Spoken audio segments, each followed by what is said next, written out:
another episode of No Pro Sports. I'm Red the Ripper. I'm joined by Hoser the Closer, and we know pro sports. Today we're talking about the Chicago Bears. We're going to provide a free agency and draft preview, and we're also going to talk about some of the moves that we think the Chicago Bears should make in order to become a contender again in 2020. But first, we want to thank you for watching. It means a lot to us. And if you enjoyed the video, please leave us a like or subscribe. And if you could, leave a comment below and let us know what you think, or also what topics you'd like to hear us discuss in future videos. So before we get started, let's review some of the important information regarding the Bears this offseason. Currently, the Bears are sitting at $26.3 million in cap space. Keep in mind they need to set aside about $5 million of that to sign all their draft picks. As far as the draft picks go, the Bears do not have a first round this year. They have 2 picks in the second round. They do not have a third or a fourth. They have 1 fifth-round pick, 2 sixth-round picks, and 2 seventh-round picks. And they are also projected to have a compensatory 4th-round pick for the Adrian Amos signing last year. Also, the Bears have quite a few free agents that are contracts up. Clinton Dix, Danny Trevathan, linebacker Kwiatkowski. I never can say this guy's name. Kwiatkowski, or I don't know, the Polish Hammer. That's what we call him. We also have Pierre Lewis, Kyle Long retired. Wide receiver Taylor Gabriel and Prince Mukamara were also cut earlier to make some cap room.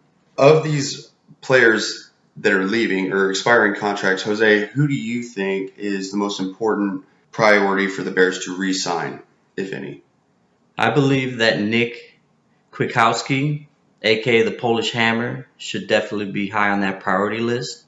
Last year, he actually started 8 games and ended up with 76 combined tackles, which 56 of those were solo tackles, 8 tackles for a loss, 1 safety, 1 interception, 1 forced fumble, and 3 sacks. Definitely should be a top priority to re-sign him. I've already been hearing that the Giants are interested, and I'm sure there's plenty of other teams that are interested in a young talent like that.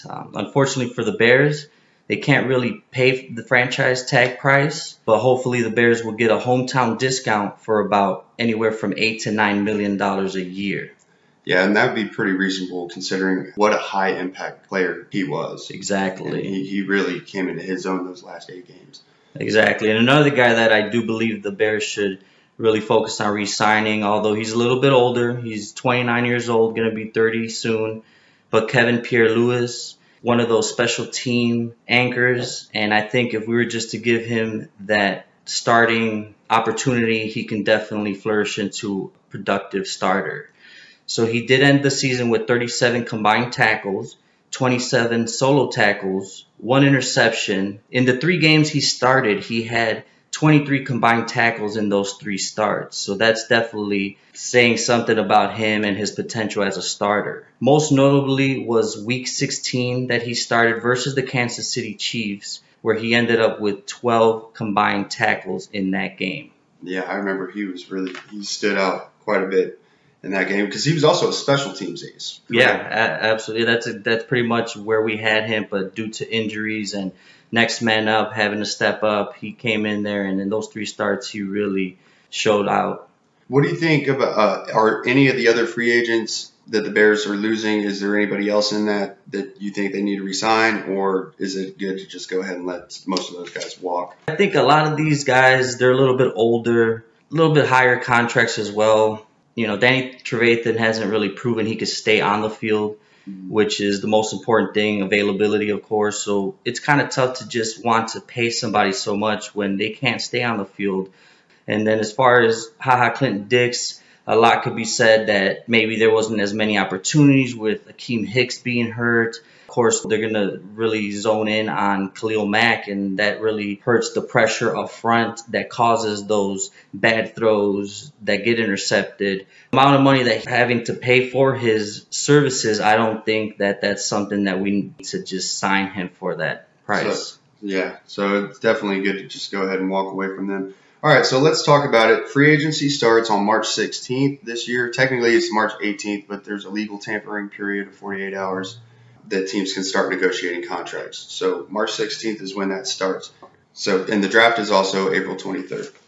Heading into free agency, the popular opinion right now is that the Bears should be targeting a tight end, a veteran quarterback, and offensive line help. In regards to the tight end, Jose, let's start with that position. What do you see as far as tight end needs go? I'm sure we've all heard a lot of chatter about signing big name tight ends like Austin Hooper, your Hunter Henry. Although I do agree that the tight end position is very important, as we've seen with the Eagles, the Chiefs, who have two very similar offenses. I don't feel the Bears should allocate that much money into this position right now, considering the other needs on the team. You know what, and I agree, because they've already spent so much money. Trey Burton the other couple years ago, they have a ton of money already allocated to that position, and there are a lot of needs and limited cap space. All right, so let's move on to veteran quarterback. Who's out there? Of course, as we all know, Tom Brady, the GOAT, Mr. MVP himself is out there, but we need to be realistic with our expectations. And we all know he wants to go to a situation where he's going to have the opportunity to win right away. The Bears, with their offensive line woes, as well as this issue with getting the offense rolling and balanced, we can definitely rest assured that he is not going to be a Chicago Bear next year. But there are some other high-tier quarterbacks such as Rivers, Tannehill, Winston, Teddy Bridgewater that will command about $17 to $20 million.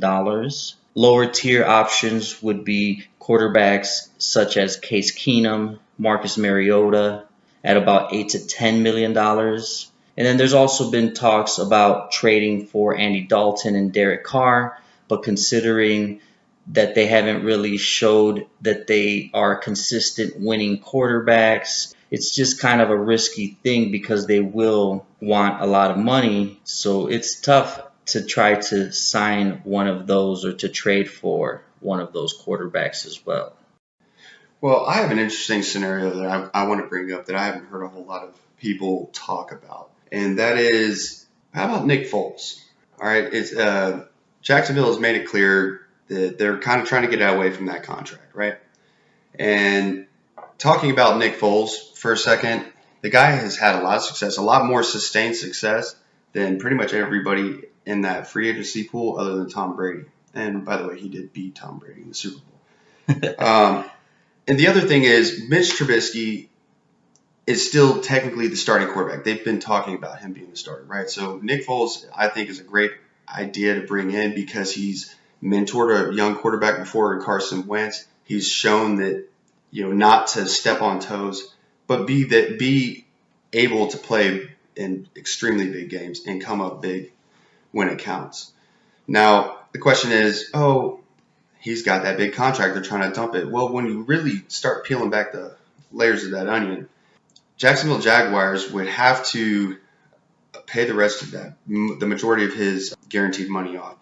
So realistically, a trade for Nick Foles could be made with, let's say, Leonard Floyd. All right, Leonard Floyd's contract, he's owed $13.5 million this year. Nick Foles' contract that the Bears would be responsible for if they acquired him is about $15.5 million. So they're only going to bring in or incur an additional $2 million. And I think by making that trade, I think it benefits both teams because Jacksonville could easily turn around and cut Floyd if they don't plan on keeping him and actually liquidate $13 million in cap space, which they desperately need. And then the Bears get their veteran backup quarterback who can mentor Mitch Trubisky, and they're getting Nick Foles at a below market value quarterback anyway. So I think that is probably the best scenario, and they may even be able to get Jacksonville to throw in a pick just to take his salary. I don't think it's going to take a whole lot to get Nick Foles from Jacksonville. So I think that's an interesting option that the Bears should really consider. Yeah, for sure, especially considering the Bears' window for a Super Bowl. Yeah, and we all know Nick Foles can win you a Super Bowl, right? So, all right, so moving on to the offensive line. There's quite a few high-profile offensive linemen out there. A lot of them are older. There's not a whole lot of young talent there. But one guy that stands out, and keep in mind, the Bears are strapped for cap, right? They cannot go and spend $10 or $15 million on an offensive lineman. So one guy I think they should be targeting is Halapuli Vaitai from the Eagles. And the reason I say that is he was the starting left tackle for the Eagles when they won that Super Bowl. He's also played on virtually every position on the offensive line. He can play right tackle, left tackle, both guard spots. And he's been fairly consistent, and he's a lot more consistent when he is playing. The question is, how much is he going to cost? Well, he is probably only going to command about $7 or $8 million salary. And it maybe even less, which that would really help the Bears as far as the cap situation. Bringing in somebody that's talented. He's only, I think, maybe 25 or 26 years old. Definitely bringing in some talent there. Some other options, there's Glasgow from Detroit. I know he's a solid prospect as well. And then keep in mind that this NFL draft is very deep in the offensive line category. There's a lot of good tackles and a lot of good guards that are going to be available in the later rounds. So after reviewing the Bears depth chart, we've also identified some areas that need to be addressed as well. Additional areas of concern that need to be addressed: cornerback, safety, and wide receiver, and possibly linebacker. Some of the available cornerbacks in the price range: Brashard Perriman from Kansas City. Safety, there's Carl Joseph from Oakland. Probably can get him for a good deal because he has an injury history. And as far as wide receivers go, the potential candidates out there are Chris Hogan, Tavon Austin, Geronimo Allison, Travis Benjamin, Nelson Aguilar, Taj Sharp from Tennessee. So the ones I do like that I could see making an immediate impact right away would be Chris Hogan. He's 6'1", 220. He comes from the Patriots system, which they're very disciplined and they're just ready to go. Geronimo Allison was part of another great system with the Packers. Also fighting Illini, 6'3", 203 pounds. Taj Sharp, he's 24 years old, so he's young, has a lot of potential as well as a bright future. Fortunately, he's been with the Tennessee Titans, and of course, their quarterback carousel hasn't done much for his numbers. So I think we might be able to get him in there at a very good price. But we also have Riley Ridley that's might be stepping up, since you did mention previously that Taylor Gabriel's out of the equation, so that might free up some snaps as well. But then as far as your linebackers go, if the Bears aren't able to re-sign the Polish Hammer Nick Kwiatkowski and Kevin Pierre-Louis, some affordable free agents would be some names like Alec Ogletree from the Giants and Vic Beasley, which played a lot of productive seasons with Atlanta as well. I agree, Jose. I mean, those are some good value options, and they can definitely be had, and then they could also fit that scheme. So let's talk about the NFL draft and where the Bears are going to be sitting in. Again, no first-round pick, but 2 picks in the second round, and both within the first 50 picks of the draft total. So the first point is at number 43. I think there's a good possibility they could find a safety there to fill that hole with Clinton Dix leaving. Guys like an Antoine Winfield Jr. may fall there, and he looked really good at the combine. Another guy that I'm pretty high on is Ashton Davis out of Cal. He kind of reminds me a little bit of Eric Weddle, but he's a hard hitter. He's a very hard hitter. He's a headhunter. So that's somebody who might be able to fall to you in the second. Other guys that may be there: Jonah Jackson on the offensive line, Matt Hennessy, Roquan Davis, possibly A.J. Terrell, who's a cornerback.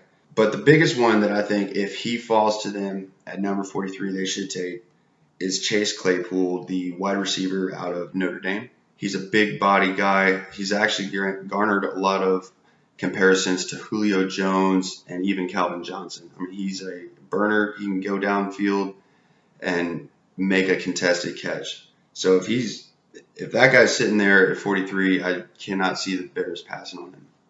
Hopefully, of those guys that we named, they can get maybe 2 of them in the second round. But here's an idea that I also think the Bears might explore, and that is trading that second pick in the second round, trading back and trying to either obtain more draft capital or possibly fixing their tight end need there with a Hayden Hurst trade. Now, there's been reports that the Ravens have been exploring some trades for Hayden Hurst because of the emergence of Andrews, right? Well, Hayden Hurst is a very good player. I mean, he kind of reminds me a little bit of Olsen. Yeah. And I actually think the Bears possibly could get him. Say you trade that second round pick and maybe you trade back to the third round and acquire, trade back and get a third round pick, or maybe, if not the third, get the fourth round pick and Hayden Hurst from the Ravens. And that's a really good deal. And not to mention, he's not a big cap hit. All right. We know that they have to make a lot of financial savvy moves in order to get this team built. So Hayden Hurst, $1.5 million cap hit this year, and he's under contract next year for about $2 million. And I think that really brings in the talent and saves the money to be allocated to other areas of need.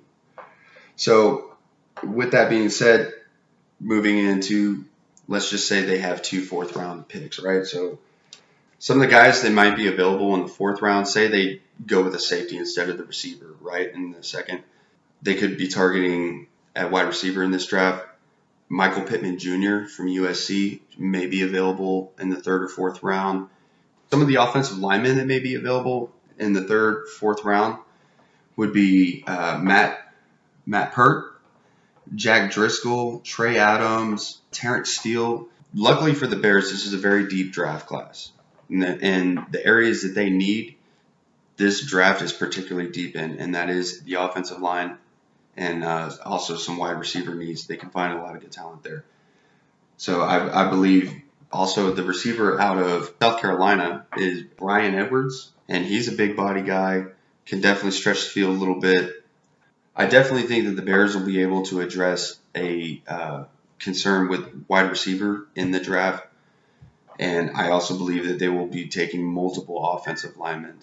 I also believe that they will certainly be drafting 1, if not 2 offensive linemen as well with one of these picks. So with all the moves that we've discussed, let's take a quick look at the team that could potentially be on the field for the Bears next season. They could have Nick Foles at quarterback with Mitch Trubisky, possibly Taj Sharp or Chris Hogan coming in. You would have Hayden Hurst. Offensive line, you'd have Big V, Brashard Breeland at corner for $4.5 million. It's also possible that they could bring Prince Amukamara back in there as well for about the same price. I think that's a good fit. When you add all that up, Nick Foles, $15.5 million. You throw a receiver in there for about $3 million. Hayden Hurst and Big V combined for about $10 million. That puts the Bears right at about $26 million. And that's where their cap space is at, right? They might have to make a few roster adjustments in order to create enough room to sign some of their draft picks. But ultimately, that sounds like a lot more competitive team. Absolutely. I do believe that. I agree with that. I think that would solve a lot of the needs, fill a lot of those gaps that, the Bears have had. And, just take the Bears to the next level, definitely. All right. Well, that's it for today's show. Thank you again for joining us. And again, just a reminder, if you like this video, please hit that like button. Subscribe to our channel, and leave a comment down in the section. Let us know what you think. We appreciate all your feedback. No Pro Sports signing out.